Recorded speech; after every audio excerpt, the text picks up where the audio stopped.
Unlocking Marital Bliss. You're so much welcome to Unlocking Marital Bliss with Miss Cyrus Rhoda. It's always a pleasure to have you tuned in. It's always a pleasure to just interact with you every Sunday at 3 p.m. from this prestigious Fairway Hotel, Kampala, Uganda. Thank you so much for tuning in, and I'm really grateful. Anything about leisure, comfort, and you just want to take it easy, come here over at Fairway Hotel, Kampala, Uganda. My name is Cyrus Rod, and I'm happy that I can be here to teach you how to succeed in marriage, how to have bliss in marriage. I know you've been told that marriage is for holiness and not for happiness, but whoever told you that lied to you. Your mama lied to you. Your father lied to you. Your pastor lied to you. Marriage is for happiness, but happiness is a byproduct of true holiness. So I think I make that so simple. You don't have to go around saying, "Oh, marriage is for holiness, so don't expect happiness." You're just being ignorant. Over here at Unlocking Marital Bliss, we teach you the real truth concerning success in marriage. And tonight, I am privileged to bring something that will help us build and see success in marriage. Before you see the success in marriage, you got to know how success operates in relationships, okay? For success in marriage to operate, you got to understand how it operates in relationships, because a relationship is a connection, okay? And tonight, I want to make sure you get to understand this. There's a lot of confusion going on in the world today. Men are crying, women are crying, men are playing victim. Oh, the woman is so bad. Oh, the women, the other day man was telling me, the women that y'all married were so different. Women of these days are just too horrible. Well, you're not the first to say that. That's the same thing that Solomon did. He also said, oh, women are horrible. And he ended up with 1,000 of them. And in the end, he said, it's all vanity. It doesn't work. He just didn't know how to connect with women. He didn't know how to handle women. And tonight, I want to bring it to you. If you're going to succeed in a relationship, what you are going to do. And some of you may not accept it. Some of you may throw tantrums because that's what you're used to. But I'm here to teach. And we're going to show you something that actually it begins with us. Okay? If you're going to succeed in a relationship, do not keep blaming the woman. It all starts with us, the man, okay? And we're going to talk about something that will really help you succeed in a relationship. I mean, if we're not failing, why should you fail? I mean, if we are enjoying, why should you be in misery? Okay? So we are not going to fail. We are going to succeed in our marriages. And tonight, to be able to show you that it begins with us, that's what we want to talk about. What do you mean it begins with us? A successful relationship begins with us, the man. It doesn't begin with your wife. It begins with you. It doesn't begin with your mama. It begins with you, the man. And that's what we want to dig in. That's what we want to dive into and build up from there. And to be able to bring that out, I have a guest with me today. One of my usual suspects is in the house.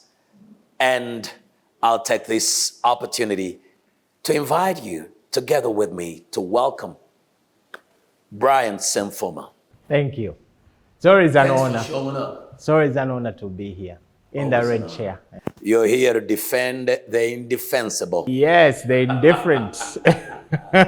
I love that. I love that. I have Brian in. And Brian, tonight, I said that it begins with you. It begins with the man. Successful relationships don't begin with the women. It begins with the man. We have been taught, Pastor Cyrus, that it takes two to tango. So when you say it begins with me, and I have this person who, how can I put it, who is not submissive, who is not taught well, who doesn't have a proper background, how then does it make sense to say it begins with me? Probably I was beaten a lot when I was younger. I went to a nice school, maybe, and I came out I should say, like how we say in our culture. He came out.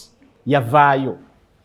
And so I meet this person who is so into themselves, so self-centered, attention-seeking, entitled.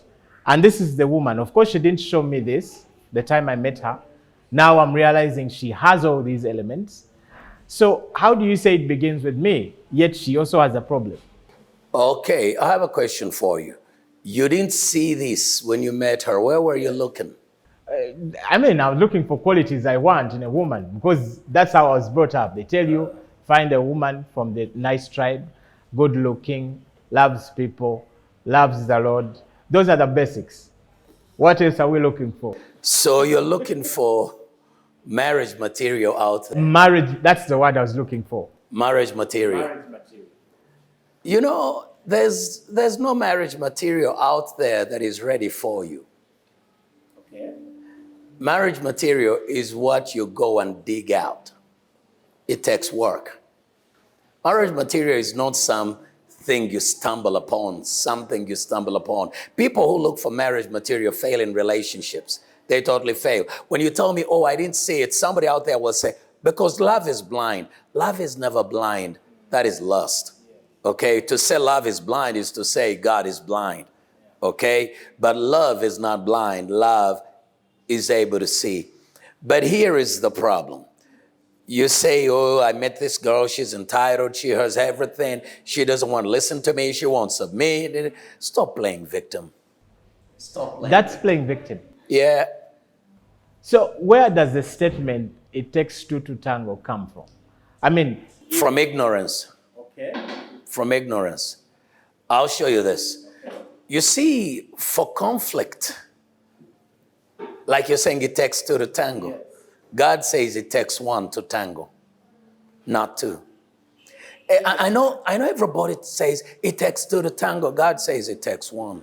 Please explain. I'll show you this. Please. In the beginning, when God created man, he placed him in the Garden of Eden. First created man, and man was male and female. And then he made the male manifest first.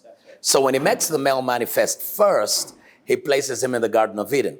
Male manifesting first wasn't because male was superior.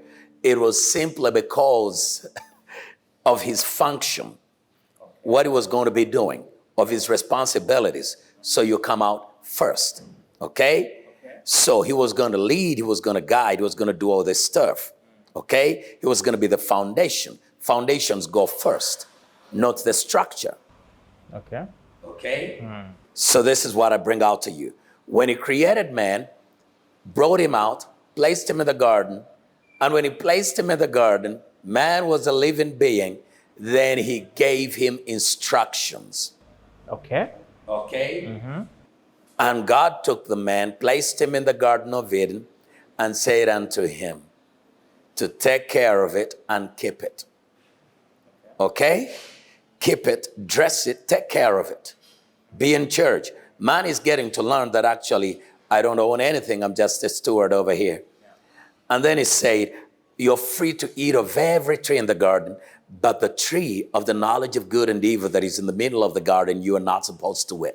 Now take a look at this. At that point, this is something many people never realize.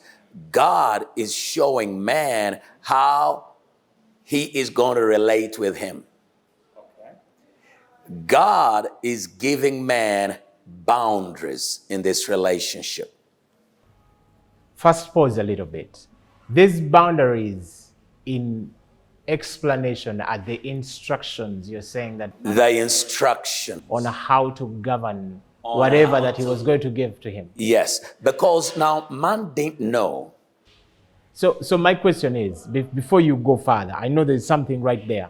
So does that mean that this woman is not going to touch anything? Because you've just said the man has to take the lead. He's the root. So the woman sits back and says, please, this is your responsibility. Do everything you need to do to make us happy. Now, the woman sitting back and doing all that, the man is given boundaries. So God is saying, in order for us to connect, for us to maintain fellowship, there are going to be boundaries. My relationship with you is based on a covenant. So when I'm sharing this, do not eat from the tree of good, of the knowledge of good and evil. I'm actually establishing boundaries. You may not feel them, but I'm showing you that it does. Yes, you're free, but your freedom comes with control. You're free to eat, but that is self-control. You get me? So he's telling him you're free to eat, but this one you shall not eat. So the boundaries are coming in to tell man, this is how you're going to navigate around me. This is how we're going to, because you know what I like and what I don't like. Simply just don't go the side that I don't like. Okay? So those are the boundaries. Because when you eat of that fruit, you will die. Now, it wasn't that I'll be mad, I'll lose my head, I'll cease to be God. He just told him, you will die. Now, that's a boundary that has been set in place. For your own good, stay with me in this manner, because there's something that wants to kill you, something that wants to stop you. So when you break the boundaries, you'll be destroyed. So all this was to man, to male. To the male, thank you. To the male, because the lady wasn't there. Yes. It was to the male. The male is given all these boundaries. Now, this is one thing I want people to understand to succeed in relationships. There must be boundaries. God started it with boundaries. And it's any relationship that has no boundaries is doomed to fail. Without boundaries, the conflicts begin. But I want to show you this. Man has been given boundaries because man connects with God and relates with him based on boundaries. A relationship that doesn't have boundaries doesn't have value, doesn't know where to stop, doesn't know where to start, doesn't know what to do, what not to do. Everything is guesswork. Pastor Cyrus, first pause a little bit. When you talk about boundaries, I believe you need to break it down a little further for the red chair. Why? Because when I look at a man watching today, he's thinking, I set boundaries in this home. I told this woman, you shall not be with your friends. You will not go to church. I met her at church. I just told her, I met you there. So you shouldn't go to church anymore. That's a boundary. I've set a boundary. I have told her, you're not going to work. You are going to stay at home. That's a boundary right there. So we need to help a man in the red chair. I feel you. I mean, I have set these boundaries. This woman keeps breaking them. I'll tell you one thing. Yes. With your boundaries that you've set, and the man is there thinking, I set the boundaries. You won't go to work. You won't go to church. You won't go to this. You won't do this. You don't understand. Adam was given boundaries. But God never spoke boundaries to the woman. Okay. No. Why? Because God expected Adam to teach the woman the boundaries. In doing so, Adam would be connecting with the woman. How do you teach a woman who is unresponsive, very negative, very detached? I mean, my father didn't do this to me. How do you do this to me? It's called patience. Love is patient. Oh. Love is patient. You see, you can never teach anybody if you don't have meekness, non-retaliative. You know? You don't need to retaliate. No. You're calm. You're able to teach because you're not into hit back. Okay? Most people will throw tantrums simply because they're ignorant. So if you're patient enough, you'll get them out of that mess. Here, Adam was supposed to teach the woman the boundaries that God gave him. And Adam never did that. And that brought self-sabotage. Okay. And this is where most men are. Look, the snake came, spoke to the woman in the presence of Adam. In the presence of Adam. The snake spoke in the presence of who? Of Adam. So does that mean to say that my woman should not bring any information I mean, I should be able to mediate my instructions, to transfer my power. Okay, not power, my boundary to this woman. In meekness, I might tell her, Madam, today there is no going to church. I'm calm. No, you see, there are two things. Boundaries are not simply chosen by you. Oh, okay. As a man, you receive them from God. The way Adam received them from God. Okay? So your boundaries must be in line with honoring God. Because marriage is of God. Okay. So you don't bring your own boundaries that are out of your selfishness in trying to tear down this woman because you're afraid of her potential. You're afraid of her ability. You don't want her to go up. You don't want her to shine. So you come up with these ridiculous boundaries and you say, no going to work, no this, no going to church. Do those boundaries honor God? If they are about promoting your ego, soothing self, massaging your ego, those are not boundaries. That is oppression. Let me try to defend a man in a red chair here. I know you have spoken about someone honoring God. Because maybe, like the scriptures say, that our parents are like our gods here on earth. Now, what if my father didn't have boundaries? And I grew up so close to him thinking, this is the way to go. Yeah. This is how I need to be. Yes. And all references that I've done towards marriage, yes, I pick it either from my father or my uncles. Mm-hmm. We have those meetings where we sit and they say, son, you need to be like this in this home. No woman asks you where you're coming from. No woman tells you leave money on the table. I mean, they shouldn't do that. So you have all these ideas. Now, a man like that comes to this show, he's sitting in a sitting room watching and thinking, do these boundaries honor God? But yet he's so far gone right now. He's thinking, how do I turn this around and have this lady understand that, hey, we need to come back to the table, to the drawing board, to honor God? Now, that's a good question. And in order to get it, I want you to first look at the beauty of the boundaries God has set. Okay. Because if you don't understand that boundaries are not set to kill your freedom, they are set to unleash your potential in its fullness. Please break that down. You see, have you ever seen some of what we call the spoiled kids? Yes. What do their parents do? They have no boundaries. They have no boundaries. Whatever they point at, they buy. They buy. Yes. They have no boundaries. Yes. But deep down, this kid is looking for acceptance, is looking for security. They don't sense love at all. And when they don't sense love at all, they begin trying everything, experimenting everything. I mean, they're in bars, they're doing all this kind of stuff. They're looking for acceptance, love in all the wrong places. They don't know. Let's put it this way. Acceptance or love was replaced by an item. If I sought for attention, my father would probably say, you take the ball and play outside. When I say, you have this money, go buy yourself something. Thank you. So I have no idea. So I move you away from relationship. I turn you to things. Simply because I, as a parent, did not know what boundaries meant.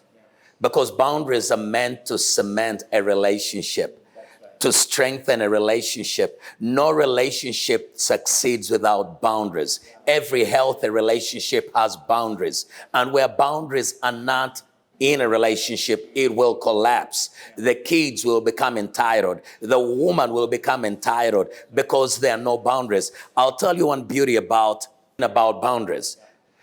When you have boundaries, let me tell you why they're so important and why God expected Adam to initiate them and establish them when the woman came. Because God spoke them to Adam and he expected Adam to speak them to the wife. And then minister these boundaries to the wife, okay? To show our connection is going to be based on not pursuing what you want. You're free to do it, but do not do it. You're free to do this, but do not. You're free to eat. There's what I allow you, but there's what you are not allowed. So you may know that somebody owns you. When you know that somebody owns you, you grab a sense of belonging. What they want as security. What they call security. Yes. Do you get it? Somebody owns you. Now, most women today will come in and they're not sure that the man is mine. You remember those days when we grew up and there was like, that girl is mine. Yes. That boy is mine. Yes. No, he's mine. No, he's mine. Yes. And the boy's like, I must be special, you know, because everybody fighting for me. No, you're an idiot. Okay? You don't even know who you are. So when it comes to the boy is mine, the girl is mine, and then there's a fighting. It's simply because the girl doesn't know the boundaries. There's one thing. Women, every woman that God created is not looking for money. Wait, I didn't hear that. You can say that again. Every woman that God created is not looking for money. That's another deception. It's not, I know it may appear like, yeah, she's looking for money. No. Okay. When she finds a man, the number one thing she's looking for is to control the man. Okay, that makes sense. Because if I'm an ATM and she's the security guard, then it is easy to punch in the pins all the time. So that's when I say she's looking for money. You think she's looking for money. Yeah. She's actually looking at how she can control you and even control the money you came with. She first controls the money, then she controls you. Okay. And there are many guys that are watching who are like, that's me. That's a hard one. That's a low blow. That's a low blow. But look at this, Pastor Cyrus. I love what you're bringing into the light right now. If I had not read scriptures to know what you're saying, I would probably argue with you. But I've seen a man like Abraham. Abraham comes out of his country because of God. Yes. God tells him, I will take you to a place that I will show you. Yes. He starts to trust God. Yes. He starts to go into the boundary of God that God has set. Of course, there were errors here and there, but we see the real picture of what you're saying. Yes. He passes that on to Isaac. Isaac passes it to Jacob. So there's a hierarchy, a movement of God's initiative. Yes. To keep this man in a certain boundary. Yes. To a point that he knows I need to sacrifice unto God because I have a relationship with him. Yeah. Now here we are in this case, in this generation, where even the people we look up to have no boundaries. Have no boundaries, so and relationships are crumbling. They are crumbling. So it begs the question, which I want to ask right now. For you teaching me boundaries right now, to sense that a man is supposed to be in that confine God set him so that he does not collide with God. Because when you collide with God, you're going to fail with man. That's it. Now, so true. If I want to ask it this way. So if I face this woman that is already seemingly made up, she comes from a well-to-do family. Yeah. She is smarter than me. Yeah. I mean, I must confess, she's gone to the best schools. She's making her money, loads of it, by the way, 6 figures. And here I am a pastor's son, for instance, who has been teaching me boundaries, showing me that, okay, this is how life needs to go. If this is out of the boundary, please do not go there. Yeah. So this woman tells me, if you are to have a relationship with me, we got to break this boundary. We got to push it. We got to extend it. Now, that's the question I want to ask you. A man that has realized that I'm in a boundary. God is my God at all costs. But I need this woman. I want this woman. Brian. Yes, sir. At that very hour, I accept the boundaries, but I want this woman. Yes. Really? Because that's where we are at. Let's find out when we return in just a minute.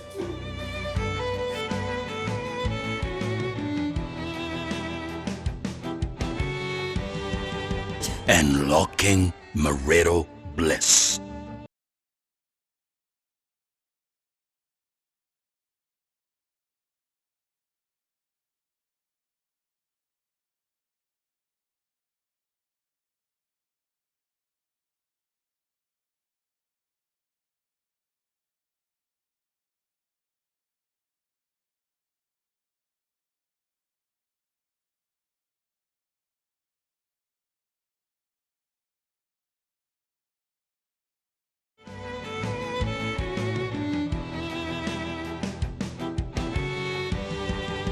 Unlocking Marital Bliss. We'll be back. You're still watching Unlocking Marital Bliss with Miss Iris Rod. Always a pleasure to have you here. Always a pleasure to roll with you, teaching you how you can enjoy marriage. I know you've been told once again that marriage is for holiness, not happiness. Well, your mama lied to you, your pastor lied to you, your preacher lied to you. With holiness, there is total fulfillment, enjoyment, and happiness. Marriage is for happiness. Thank you so much. And before we took a break, I was talking to Brian, and Brian asked me a question, and it was, I love this girl. Yes, I understand the boundaries are there, but I love this girl. Let me teach you one thing, man in the red chair. I'll cross the ocean for you. You cross the oceans. You only have to be within the boundaries. Let me tell you something. You never build anything without boundaries. The purpose of a plan is all about boundaries. Okay. That's why you set up a plan. When you buy a plot, you're still looking at boundaries. Yeah. So before you build, you need to set boundaries. Before you marry, you set boundaries. Okay. Before you build a relationship, you follow the boundaries set by God. God owns marriage, and He has set the boundaries. Not where you come in and say, oh, I love her. Oh, this is my husband. You've never even gotten married. You're sleeping together, committing fornication, and you call him your husband. You're operating outside the boundaries. Maybe she's outside the boundaries, and I need to bring her into the boundary. I need to step out a bit to get her and then bring her in. You see, I want to show you one thing. The God of boundaries means boundaries. The greatest deception is to always believe we can stretch them a bit. Okay. And here is what happens. And this is what befell Adam. And this is what most men are in. And this is where they lose it. Now, Adam. Before you answer that, add this to that. You see, they have taught us, people in your capacity, have told us the number one need of a man is respect, sex, and what else? I think those two. That's ignorance. Yeah, you see, so the man, he died, I don't know whether it's in boundary, to have respect for him and to give him sex. So please continue. Let me show you this, Brian. When what you compromise to keep, you will lose. Okay. That's how God operates. If He tells you these are the boundaries and you compromise to keep, you will lose. He compromised to keep the woman, and he lost. Oh, Adam. Yes. Adam. Mm-hmm. And this is where most men are. You see, man, there's one thing about a woman, the way God created a woman, the Bible calls her the desire of your eyes. Yes. He speaks to Ezekiel and says, I'll take the desire of your eyes. Yes. You know? Yes. You look at her and you're like, geez, ooh, hey, my Lord, have mercy. Yes. What kind of beauty is this? And you even nudge your friend and say, there she goes. There she goes. Yes. That's mine. Yeah. Now you see, a woman knows that beauty is power. Okay. So what age do we have over this? I mean, if she knows, at least she knows something. Take a look at this. She knows that beauty is power. Why? Just in the fallen nature, beauty is power, but she doesn't know how to use beauty. So she uses beauty not to honor God, but to have power over you. The guy who has no boundaries. The guy that has no boundaries. Okay. The guy that knows no boundaries. So she uses her beauty to have power over you. And she knows that she will come in and do anything stupid, and you say, that goes against the boundaries, and you're like, I'll let it slide. I know she loves me. I don't want to lose her. I want peace. I don't want to lose her. I want peace. And she keeps on using her beauty as power over you to control you. And you're looking for peace. And in the end, you don't have any relationship going on. Because I'll tell you something. Women hate men that have no boundaries. That's a new one. It's an old one. Let me show you. They hate men that have no boundaries. I'll give you a very good example. Because I'm showing you the beauty of boundaries so that you may not say, let me try to push them. No. I met my wife, very beautiful, most beautiful woman in my eyes. She's the desire of my eyes. I met her and I accepted her. I loved her. And she was very proud. She knew she was beautiful. That's part of power. Huh? The Bible says because of her beauty, pride rose because of her beauty. Beauty is power, I'm telling you. Pastor Cyrus, first pause a little bit. Maybe, like normal people say, maybe your wife is in that generation. She's beautiful, raw, but in that generation, it was probably only you and maybe a couple of few people. Today's generation, in this red chair, you have this girl, very beautiful, has 22 men who can give her what she's simply asking from you. And then, she's trying to tell you, let's get out of this boundary. Let's just, stretch it a little bit so that you can meet me let's meet each other halfway. And Pastor Cyrus, you're telling me in this red chair that I ain't coming. I'm stopping right here. Let me tell you about your red chair and your whole bunch of the red chair people. Let me tell you something. You're not the first to look at it that way. Yes. Solomon saw it that way. Okay. He thought this generation of women is so messed up. That's what he said. He got 1,000 and he concluded they're all messed up. He didn't know what to do. He didn't know because Solomon had lost his boundaries. Okay. Solomon had lost his boundaries. And that's why he ended up like that. Men that have lost boundaries always claim that those nice women were for another generation. That there are no nice women. Those are men that don't have boundaries. Men that have boundaries, they don't care. They know who they are. They will look and they'll say, she's mine. And I'm telling you, they will do it. Let me tell you, you get a beautiful woman and she's got 20 men chasing after her. I don't have to join the wagon of chasing after her. I don't have to buy a car because other men bought cars. I simply need 2 minutes to open my mouth.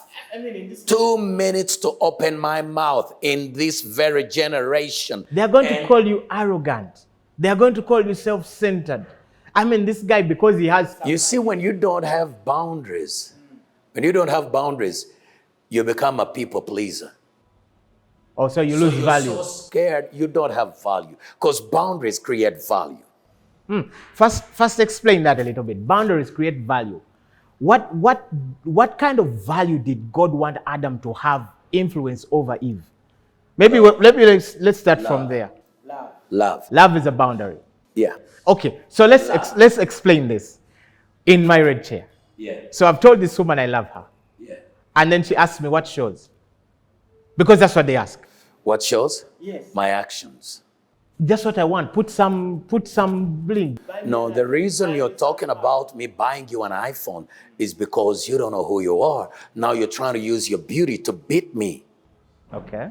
You're trying to use your beauty to get what you want from me, but you don't love me, but allow me to love you so you understand what love is. So she's going to tell you, I was on my own things. It's you that came to me. Yeah, you were on your own things. You were lost. Now I'm teaching you what love is. I said, that woman is gone already. She goes as a loser because she's missed out on the best dude around town. So you see, when you know boundaries, there's so much value in you that you don't fear rejection. You don't fear nothing. You're willing to help this woman become everything that God has called her to be. I'm not scared of her going. I remember Robbie telling me, I told her, Robbie, what you're doing is not proper. Uh-huh. As a woman, beautiful woman, you shouldn't walk like this. You shouldn't be doing this. And she looked at me and said, who do you think you are? You're not my father. You're not even married me yet. How dare you tell me what to do? Yeah. I said, I'm going to tell you what to do because I love you. I will correct you. I will show you direction. I'll tell you what love is and what love is not. Pastor Cyrus, I believe you because she's your wife now. These guys here, these guys here who are watching right now, they are thinking of, you've talked about boundaries and then you added another word, which is value. Yeah. I have a boundary. Yeah. I'm trying to bring value. No, because of the boundary, there is value. Now, I've told this girl I love her. And she will tell me straight up, so you said you love me, but I don't feel valued. And what she's actually saying is that you're not meeting certain needs. So I wanted to ask you, this thing of boundary, is it universal for even the poor guys who are watching right now, they have no money? Or it's just for a rich sect of people who actually know who they are? They're probably, now knowing who they are is not in definition to what you're saying. Knowing who they are is in definition of what they've studied. Okay. They are lawyers, they are doctors, they are engineers, they have titles, they know who they are. So this boundary thing, is it only, it's not generic, I think. It's just for a certain group of people who have some money. Let me tell you something. Yes. It's for anyone who wants to succeed in relating. Oh, that's a good one. When I met my wife, I was considered very poor. Okay. But in my heart, I wasn't. I had faith that I'm not a poor man. Today, Pastor Cyrus, if you tell a girl, let's have faith, she's going to walk. What are you guys talking about today? Are you going to violate your boundaries because there's a new day? No. These boundaries have been tested and found true. Okay. They are real. Love operates thus. There's nothing more. And if you walk away from it, you will fail. I told my wife faith. I told her this is the boundary. God spoke to Adam. Adam believed. Adam walked by faith. And then God wanted Adam to pour his love out, to pour the faith out. And in doing so, you see, faith operates like love. Okay? You have to speak it and you have to act it. Okay? And in love, love is patient, love is kind, love is, it doesn't seek its own. Love, all these things have got nothing to do with money. Everybody can manifest all these things. When you try to go to money bit, it's because you've lost it. So what happened to Eve? How is it that she's able to manipulate? I'm speaking about the opposite sex now. Yes. How is it that they are able? You talked about beauty, which is one of the things that they use. And this is where And that's where we are. That's where we are. That's why I'm bringing it. Look, we are talking about value now because of the boundaries. Yes. But then we have the challenge of this woman in Eve's model who is able to stretch your boundary and make you forget the principles that you are supposed to live by. What happens to a man in that time? What happens really? She's not able to stretch the boundaries. I let her stretch the boundaries. Also, it begins with me. It begins with you. She doesn't just stretch them. Robbie tried to stretch them and she couldn't. She couldn't. And in the end, she found security in me. She was like, no, this dude is real. This dude is real. If he says something, he means it. But you say this today, tomorrow you say this, tomorrow you say that. There are no boundaries. You're just like some wave on the sea, tossed to and fro. You're not a man. And what do you expect her to do? She's going to begin manipulating you using her beauty. And she says, you want some of me? Ooh, you better stretch them boundaries. You don't talk to me like that. I'm beautiful. A lot of men are after me. And then you who has no boundaries, you ain't got value. You give up. You say, okay, mama, whatever you say, I'll do it. Whatever you want from me, I'll do it. You ain't got boundaries. But the reality is this. When Robbie looked at me one time and I corrected her and she said, you talk to me like that, I'm going to walk out of here and leave you there. We were in a restaurant and I told her, I dare you. I told you what you did was wrong. I said, I dare you. She stood up, picked up her purse, and walked out, and people laughed at me. I stayed tuned in. Yeah. I paid the bill, walked out, called her early morning the following day. When I walked out, I was like, I think it's going to be tough. The best thing is for me. You see, I was beginning to try to walk away from the boundaries I knew. The temptation was there, is for me to let her be. Since we are not yet married, to let her be. And God told me, that's your wife, love her. I got to cleanse her. I got to correct her in love. I reached out, called her, said, can I talk to you today? Oh, yeah. She responded like nothing ever happened. That's the thing we get most of the time. And then, because when you start from there, then you begin living a lie. But Pastor Cyrus, I like what you We met, and I told her, hey, yesterday when you walked out on me, I was telling you this. She said, oh no, don't go back there. If you go back there, I'm going to walk out again. I said, you're going to walk out again the first time, the second time, the third time, because every time we're going to be meeting, I'm going to take you back to this place so we overcome this. Okay. And she put her purse down. She humbled herself. She saw security. She saw a man. She saw boundaries. This is what I need to ask. And she couldn't use her beauty to put me down anymore. This is what I need to ask you, Pastor Cyrus, because this is where so many of us have been or are. Yeah. How did you unmask? Because that's a very vital question in terms of bringing value because of the boundary that you have. Because when you tell me that story, every time I hear it, it gets me. Because why I say this generation is not accommodative, because I think we have so many masks. We, the men, don't have boundaries, so we put on a mask that shows a certain value. So I want to ask, how did you overcome that mask? Because then you were not afraid. Because the reason I wasn't afraid is because I had submitted to God. Okay. No, any man that does not submit to God has no right messing with a woman. No, go play with your toys, go drive your cars, go do everything. Keep away from the thing called woman. Because you're mature. You begin saying, oh, my woman doesn't understand me, my woman doesn't understand me. You don't even know who you are. You don't even know yourself. And you're trying to blame the woman. Which takes me back to what you said earlier, when you said that if I don't have boundaries, I bring sabotage. And so I sabotage every other person that is under me. Now you get to know it. Yes. You're the one sabotaging, but you're blaming them for the sabotage in your home. And you're blaming everybody else. But it's because you don't have boundaries.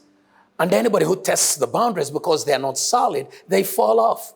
So you're not going to be able to build anything. If I have boundaries, I can build. If I don't have boundaries, I have nothing to build. People say, that was your generation. I want to show you something. I got a lot of losers in my generation. Yeah, it's everywhere. It's everywhere. I mean, in my generation, even people who went ahead of me, look at my father's generation. How many of them made it? Our mothers struggled. Our mothers never knew what bliss or love is. They never knew it. They never knew it. So you can't keep blaming it on a generation. Blame it on your ignorance. So what you're saying is that this boundary, which Adam was supposed to show Eve, is called love. Yes. Now this is where I want to ask you. This boundary called love. Yeah. Is it that I need to be a wimp in order to teach this woman? Because... Let me show you. When you call love, most people think love is being a sissy. Yes. Love is just being a wimp. Because if she says, you don't love me, that means I've not been able to fulfill something. You see, let men understand this. Please, help us. When a woman says, you don't love me, don't talk. Check your behavior. That's a hard one.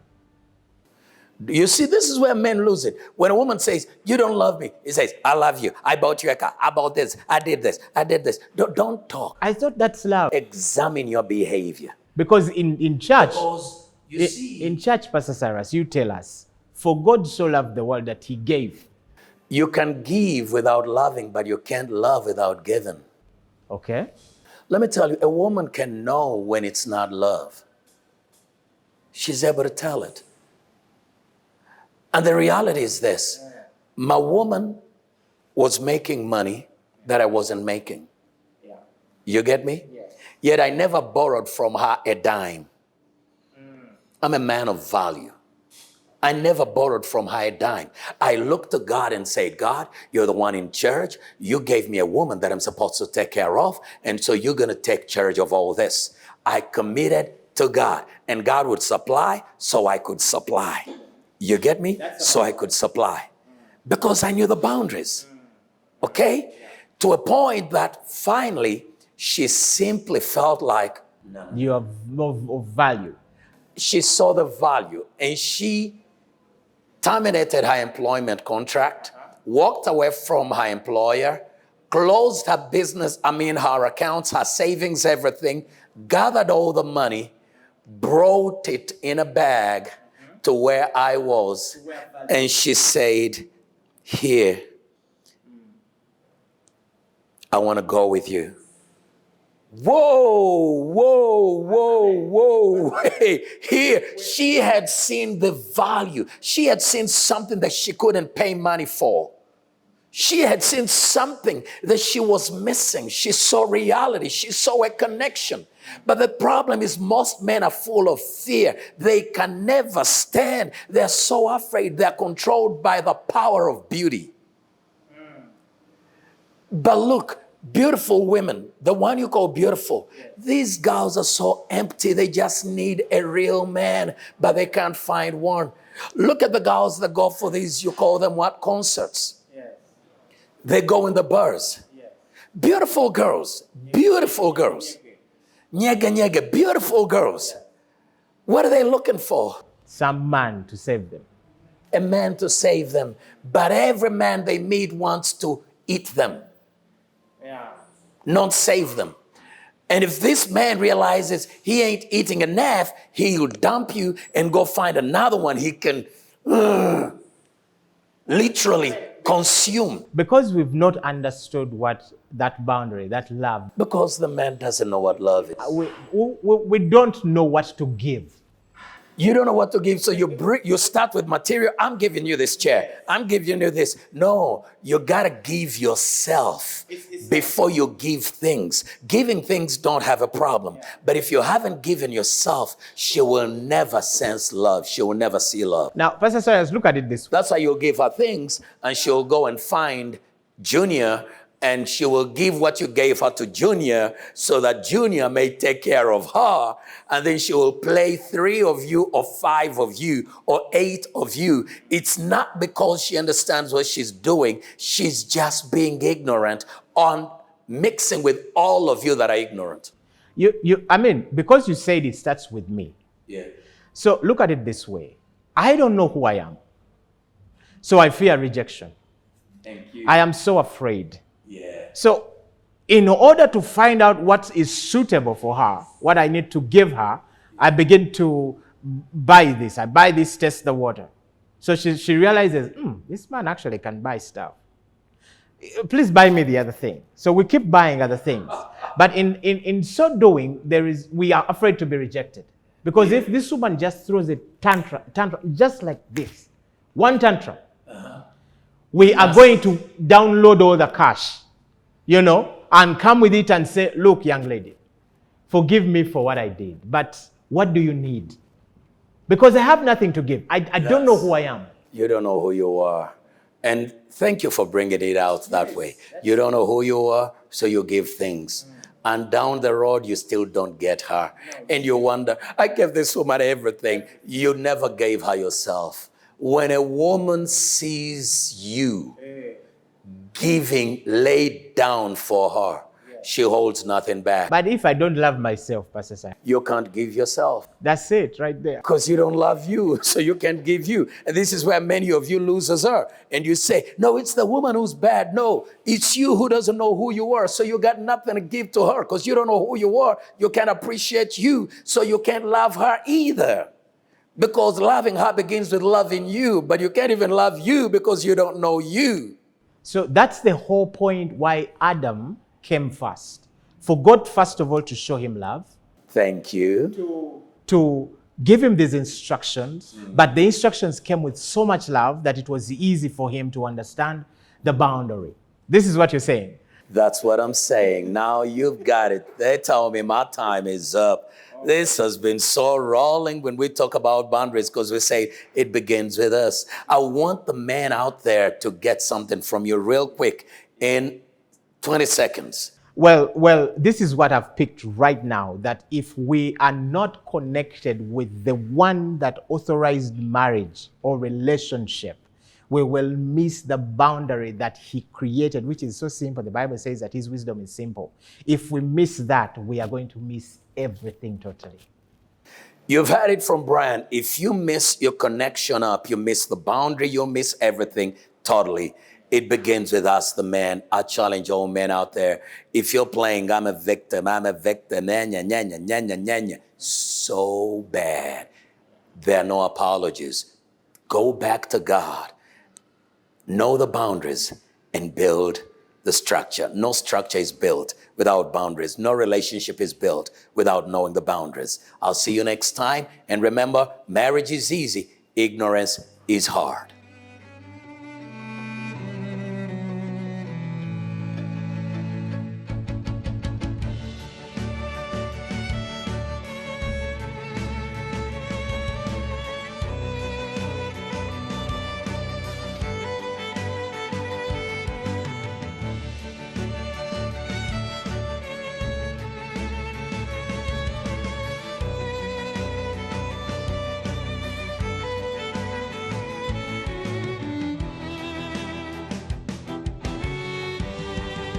Unlocking marital bliss.